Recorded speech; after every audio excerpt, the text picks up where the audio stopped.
I think that's something that we're not trained to do in law school. And we forget about once we get into the nitty gritty of the headspace of lawyers. And we forget that emotions are more persuasive than facts. Where do emotions come from? They come from the connection between you and your audience.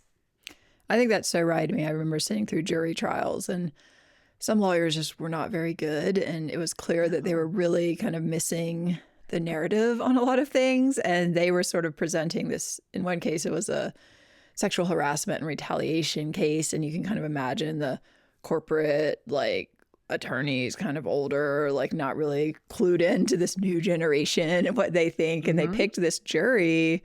And my co-clerk and I were talking to the judge, and he's like, what do you guys think about that? And we're like, we think they made some very poor choices. And he says, Right. why? And we started explaining this to him, and he's like, oh, I didn't catch that.